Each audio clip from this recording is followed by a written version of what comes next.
E aí, gente, chegamos ao final de mais uma temporada de série aqui, cobrindo, né, fazendo toda a cobertura no canal. A série da vez é Ahsoka e esse é o vídeo sobre o 8º episódio desta primeira temporada. Fica o aviso que esse vídeo terá spoilers e também fica o aviso que na descrição tem um vídeo chamado Saldo Final. Nele eu falo da temporada como um todo, porque aqui falarei apenas deste episódio em questão. Outro ponto, na descrição também tem link para você adquirir, na pré-venda ainda, o livro Roteiro Falado Andor, livro que reúne as análises que eu fiz da primeira temporada de Andor e que você pode adquirir ainda no preço de pré-venda por mais alguns poucos dias, tá? Depois, só preço realmente de livro lançado. Peço também aquele like e, quem sabe, a sua inscrição aqui no canal. Isto tudo dito, vamos ao que interessa.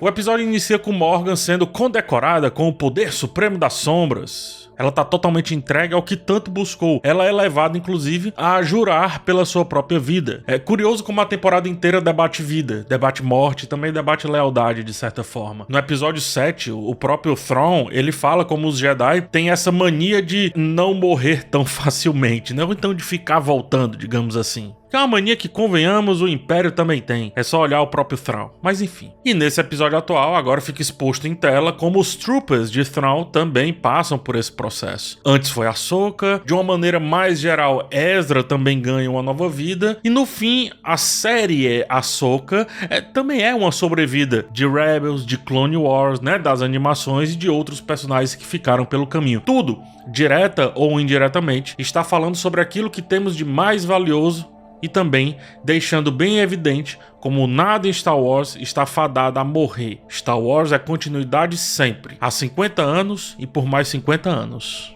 Thrawn demonstra mais uma vez entender bem os seus adversários. Pede que suposições presunçosas não sejam feitas a respeito dos Jedi. Segundo ele já viu tais rebeldes serem subestimados e assim viu também um império ruir para praticamente poucos nomes. Assim que Thrawn lute por si, né, lute por ele em si, eu acredito que assim são as pessoas que lidam, que vivem do poder, dentro da sua cabeça ele faz isso pelo Império. É por ele que faz Morgan dedicar sua vida, é por ele que assume receios quando poderia achar irrelevante aqueles dois jovens e sua mestra se aproximando cada vez mais. Ora, do auge da sua posição ele poderia simplesmente ignorar aquelas formigas, mas não, ele parece dominar todas as situações, inclusive as possibilidades dessas situações. Ele não faz porque ele é a personificação, ele é a materialização do Império e entende perfeitamente os golpes que foram dados e de onde vieram esses golpes. É por isso que a Primeira Ordem renasce muito bem, né? Por isso que ela faz isso com tanta força. E a bem da verdade, já estamos vendo a Primeira Ordem renascer, por mais que não seja essa a intenção direta de Thrawn. O título do episódio é Os Jedi, a Bruxa e o Comandante de Guerra. Um título que poderia ter sido escrito por C.S. Lewis, autor de Crônicas de Nárnia, e que aqui vem denunciar outra coisa que marcou a temporada como um todo, que é o conceito de fábula. Toda a segunda metade da temporada se dá pela transformação do que era lenda, que era do universo Legends, em realidade ou em canon, né, canônico. Concluir marcando que o episódio ainda pode ser visto como fábula é uma metalinguagem que faz nos alertar perfeitamente o tom aventuresco que há algum tempo não tínhamos ali em Star Wars. Não confunda aventura com ação, é diferente. Star Wars sempre foi essa ópera espacial e agora volta a ser com Ahsoka. E mais do que isso, entender que ainda é fábula é para se aceitar qualquer exagero nesse último episódio, porque ele mesmo estampou em tela. Lembre-se, eu sou uma fantasia, ele falou isso. Ele é puramente uma fantasia, como gosta o Dave Filoni de levar os seus roteiros, principalmente quando a gente olha para Clone Wars e Rebels. Traz bruxa, traz elementos mágicos, traz o Entremundos. Olha só o tanto de criação que define que ainda nós estamos em uma pura fantasia. Aqui é a pura fantasia, onde jovens amigos vão se descobrir nessa jornada e mentores vão guiar as ações desses heróis. Sejam mentores droids, sejam mentores Jedi nesse caso aqui também. Enquanto Ezra constrói o seu sabre, descobrimos um pouco mais sobre o Huyang. Ao mesmo tempo, aparece uma forte habilidade do personagem artificial, mas extremamente sagaz. Ele fala para Ezra sobre como se dá a ligação entre mestre e aprendiz e como essa ligação muda completamente, né? Ressignifica completamente a vida de ambos. É uma relação complicada, desafiadora, ele fala, mas ressignificante também. Só que em vez de falar para Ezra, ele na verdade tá falando para a jovem Sabine. Afinal, tem gente que só aprende se parecer que não está aprendendo. E Sabine parece ser uma dessas pessoas. É um fato. A vida de Ahsoka foi completamente impactada por todas as escolhas de Anakin, as boas e as ruins. O mesmo acontece na relação de Ahsoka para com seu aprendiz. Ambas só estão ali por isso. Uma má, entre aspas, uma má escolha de Sabine. Uma escolha insensata, mas que acabou dando certo. E Ahsoka agora entende a aleatoriedade dos caminhos da força através também da sua aprendiz. Em vez de dar bronca, entende que o bom mestre faz o aprendiz avançar entre todos os erros que são feitos pelo caminho. Então, já que Sabine só aprende se não parecer estar aprendendo, o erro é um excelente artifício para validar esse tipo de aprendizado. E mais do que isso, se erros levam a acertos, Ahsoka aceita que se deixar levar pela ânsia de reencontrar Ezra fez com que de alguma maneira não só estivessem ali, mas finalmente a força estivesse na sua aprendiz, e também, por que não, na relação entre as duas. Só não se precisa ficar muito tempo ali no erro, né? Isso aí já são outros 500. Se o outro erro, né? Se o grande erro talvez foi que elas se separaram, conforme Huyang adiantou, agora é hora de cometer pequenos erros para se juntarem. Assim como o Jedi não é necessariamente quem luta com o sabre, também é importante entender a hora de deixar a mão vazia fluir, deixar a força fluir por essa mão vazia, melhor dizendo, e finalmente Sabine entende isso ao arremessar Ezra pro Star Destroyer. Tanto entende e tanto confia em quem confiou nela que prefere fazer companhia à sua mestra e ficar. Mesmo que pareça um erro, mas agora é para anular outros tipos de erros. Como se separar justamente agora que a força foi entendida? Como persistir no erro anterior de que está com Ezra, que representa aqui o seu passado, em vez daquela que representa aqui o seu futuro, no caso a Ahsoka? Como fazer isso? Como persistir nisso? Não, tudo mudou e Sabine também mudou. Por isso, novos tipos de erros, portanto, novos tipos de acerto deverão ser considerados. Sabine aprende sem parecer que está aprendendo e Ahsoka ensina sem parecer que está ensinando. É essa a temática entre as duas. É essa a temática confusa da relação entre essa mestra e essa aprendiz. Se Sabine sorri quando volta a encontrar com os pequeninos e sabe que vai passar um bom tempo no planeta, isso se dá porque agora ela entende que improbabilidades é justamente o que faz os Jedi serem como são e como reconheceu Thrawn alguns episódios atrás. Rompedores vorazes do incompreensível e mais vorazes em fazer o aleatório acontecer. Foi aleatório ela utilizar a força para abrir a porta, para puxar o sabre e também para empurrar o Ezra. Talvez aceitar o aleatório, aceitar o improvável, aceitar o subestimado, aceitar o incrível é que faça de fato a força funcionar através do corpo daquele que entende tudo isso. E chegou a vez de Sabine finalmente. Mais do que isso, Sabine agora é aquela que volta.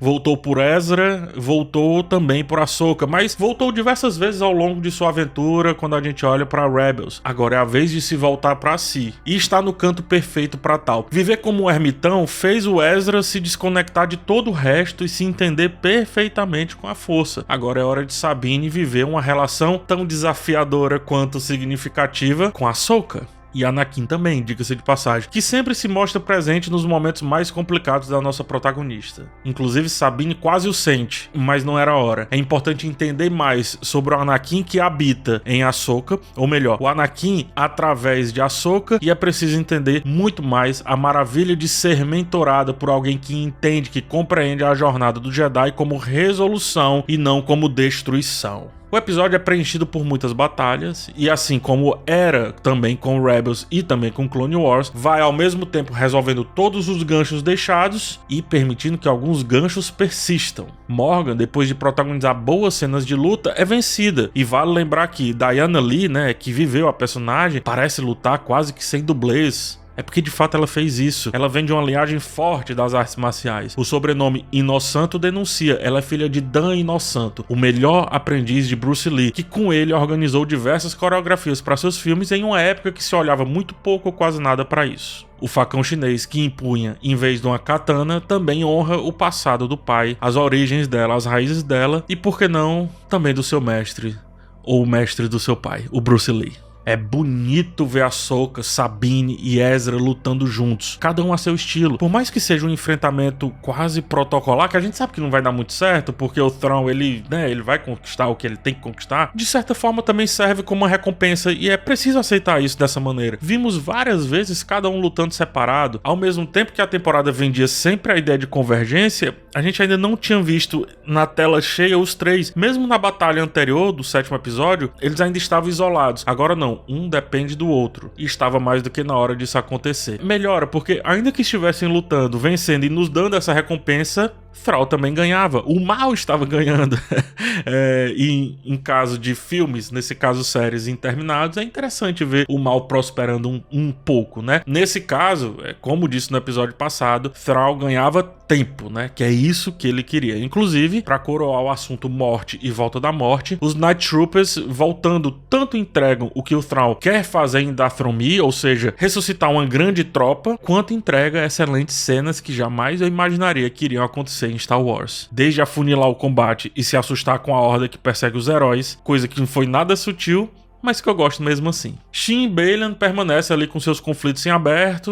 Shin agora assume-se Ronin, né? Isto é, um aprendiz sem mestre, como foi Ahsoka por um tempo, o que pode conectar as duas caso a jovem esteja disposta, porque a Ahsoka já se demonstrou estar. E outra, ela consegue sustentar bem dois aprendizes, também mostrou muito bem aqui nesse episódio. E o Baylan, ele continua perseguindo a sua missão pessoal. A gente não sabe bem o que irá acontecer a partir daí, né? O Ray Stevenson, o ator, ele morreu, não sabemos o que está filmado ou o que não está filmado, talvez um corte abrupto nesse episódio para se focar mais em um núcleo e menos nesse núcleo possa nos dar a entender que algumas cenas ainda ficaram por ali que podem ser utilizadas na próxima temporada, concluindo melhor o arco do Baylan. O Baylan é um personagem muito bom para ficar com um arco tão interminado assim, mas vamos esperar, né? É legal ver os mártires em forma de estátua apontando ali um destino que a gente não entende muito bem qual é, né? No caso do Baylan. E eu gosto disso porque é um elemento bem clássico de fantasia, é só lembrar de Senhor dos Anéis.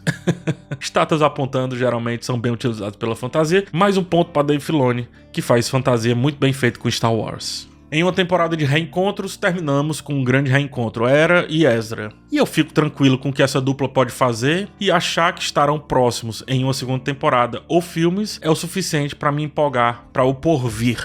A primeira temporada de Ahsoka foi muito eficaz, muito eficaz. Construiu bases para uma grande jornada acontecer e deu a certeza que, se feito com o carinho que foi o início e o meio dessa temporada, a gente está de frente para mais uma grande e boa epopeia de Star Wars. É bom demais ver os rebeldes juntos novamente e melhor ainda entender que Filoni ainda nem raspou o escudo de uma nave, né? Ainda falta muito aqui para ser explorado nessa história. Ainda tem muito mais de Thrawn por acontecer, muito mais de Ezra, Ahsoka, Sabine, Hera, Huyang, por que não? E quem sabe mais gente aparecendo nesse percurso. Nos resta agora aguardar e curtir o que temos por agora. Curtir o que a gente tem por agora. Entenda isso. É isso, gente. Chegamos ao final de mais uma cobertura de temporada de série. Muito obrigado por me acompanhar. Eu fico muito feliz de ter um público sempre cativo ali, me acompanhando nisso. Eu espero ter dado aqui, né, o meu melhor, ter honrado a atenção de vocês, ter feito a atenção de vocês não ter sido em vão,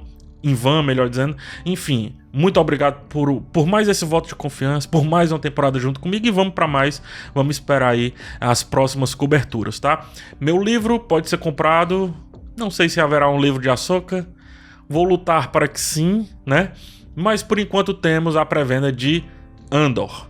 E também, que fique claro, já tem o meu livro, o roteiro falado, A Casa do Dragão, aqui nos comentários, na descrição para você comprar. É só acessar phsantos.com que você vai entender tudo bem direitinho. Eu vejo você numa próxima oportunidade. Um forte abraço e tchau.